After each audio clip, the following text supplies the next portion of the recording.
respond with that timeless creed that sums up the spirit of a people. Yes, we can. Thank you. God bless you. And may God bless the United States of America.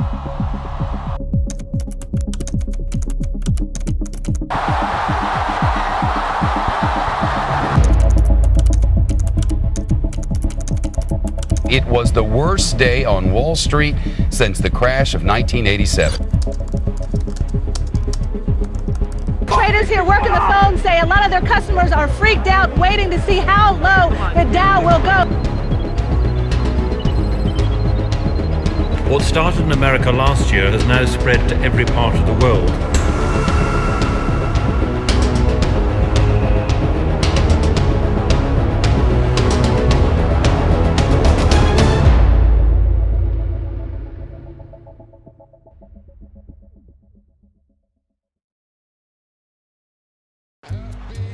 The year is 2008.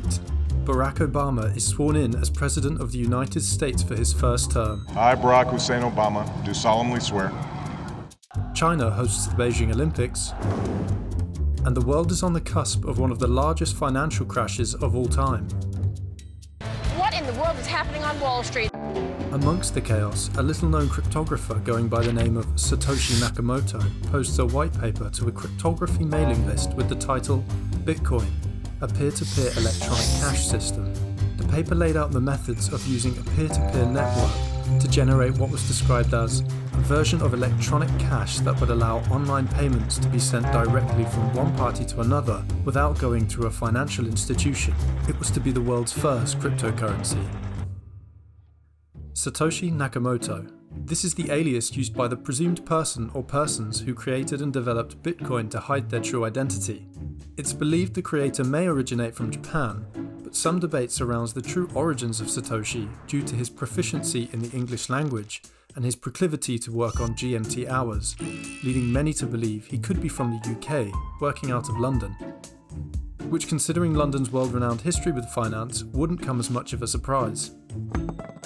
However, in March 2014, 6 years after the inception of Bitcoin, the world took a step closer to uncovering its creator when this man, a physicist at Cal Poly University who worked as a systems engineer on classified defense projects, was claimed to be the founding father of cryptocurrency by Newsweek magazine. His line of work and the fact that his name matched the creator made many believe they'd found who they were looking for. The claim thrust Satoshi, an otherwise quiet man whose hobbies included toy train collecting, into the public spotlight overnight. The main reason I'm here is to clear my name that I have nothing to do with Bitcoin. After the dust settled on the media frenzy, it was widely accepted that the physicist was not in fact the creator of the cryptocurrency, but was instead a victim of mistaken identity. For his troubles, the crypto community gifted him over 100 Bitcoin, equating to roughly $1.8 million. The fact that his wallet is now empty, whereas the wallet containing over 1 million Bitcoin, or $33 billion, the real Satoshi Nakamoto acquired before vanishing off the face of the planet, still remains untouched over a decade later, leads many to believe that the true creator is still out there, waiting to be found. So how does Bitcoin work? Bitcoin relies on a technology called blockchain. The blockchain is a shared public ledger or record-keeping system that maintains participants' identities in a secure and anonymous form, along with their cryptocurrency balance, and a record book of all the genuine transactions executed between people in the network. The integrity of the blockchain is enforced with a practice called cryptography. When broken down, the word crypt in Latin translates to vault or hidden tomb, and the graphy to writing. Basically, cryptography is the modern-day version of the code to a safe.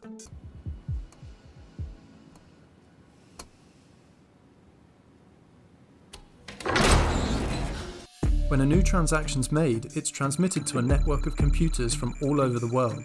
This network of computers then come together to solve extremely complex mathematical equations, which rely on tons of computing power, to calculate and confirm the validity of the payment. Once confirmed, they're clustered together into blocks, and these blocks are chained together chronologically, creating a long history of all the transactions ever made. When this process is complete, a Bitcoin is randomly given as a reward to someone in the network who helped with the calculation. This has led to the rise of Bitcoin miners, people who use a network of hundreds, if not thousands of powerful computers in the hope of lining their pockets through completing these sums. The lucrative success of people who mine Bitcoin is heavily contested, with many arguing the cost of electricity trying to keep these calculating behemoths running is more costly than the reward itself. To keep the system steady, Bitcoin sums become more difficult as more people try to solve them, and less difficult as fewer people try to solve them, ensuring the playing field stays level.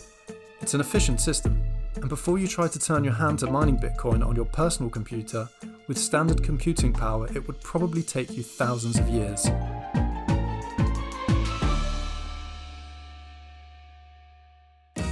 Back in 2010, Bitcoin was a little-known cryptocurrency and was not accepted in any businesses as a legitimate means of paying for goods or services. This made Bitcoin seem to the general public as a pretty worthless thing to hold on to. That was until May 22, 2010, now known as Bitcoin Pizza Day, that Laszlo Hanyecz posted on an online Bitcoin forum that he'd paid 10,000 Bitcoins for a couple of pizzas. I just told people I wanted a pizza and I want to pay with Bitcoin. I didn't want a gift card, I didn't want some weird exchange. I wanted to give you Bitcoin and you give me pizza. Another user from the UK took Laszlo up on his offer. Laszlo sent over the Bitcoin and the order was placed. The cost of the pizzas at the time when converted into Bitcoin currency was around $25, which is pretty good going considering Bitcoin was less than 2 years old, not accepted as a payment method anywhere, and basically unheard of. However, as the price of Bitcoin skyrocketed over the years, Laszlo's craving for pizza back in 2010 has proved more and more expensive, and today those same pizzas would be worth a staggering $330 million, or $33 million per slice. Ouch. Although this seems like a huge mistake now, 10 years on, Laszlo doesn't seem too fazed by the decision he made that day. People ask me, oh man, what an idiot, why don't you keep that Bitcoin? And it's like, well, you know, somebody had to start it off. It's widely believed to be the first purchase of a product with Bitcoin, proving the then nascent cryptocurrency's potential as a means of payment. One thing we do know for sure is that those will be the most expensive pizzas of all time. It took Bitcoin 7 years to hit the value of $1,000 until in 2017 a cryptocurrency boom took place for the first time, with Bitcoin taking the spotlight in major news outlets around the world. Bitcoin. This thrust the cryptocurrency into the limelight to the general public for the first time. This created a huge boom in the price for Bitcoin, and in December of that same year the value reached $19,500, making many of those early investors very rich, including Tyler and Cameron Winklevoss, Olympic rowers, Facebook founders, and Bitcoin enthusiasts who in 2017 proposed a Bitcoin exchange-traded fund, only for it to be rejected by the SEC, causing the price of Bitcoin to fall by nearly 30%. This was quite the own goal for the Winklevoss twins, considering they are said to own 1% of all Bitcoin, which now equates to billions of dollars. Bitcoin has, although turbulent at times, proved quite resilient to legislation put against it, making a meteoric rise again in 2020 with the backdrop of a bullish market. Although not quite hitting the levels predicted by John McAfee, founder of McAfee Antivirus, who predicted back in 2017 that Bitcoin would reach $1 million by the end of 2020, and that if he got it wrong, he would eat his own hat?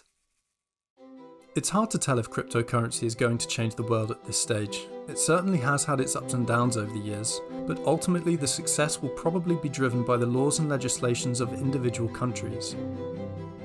China, India, Thailand, and a handful of other smaller countries have already imposed restrictions or outright bans on Bitcoin and the trading of cryptocurrencies.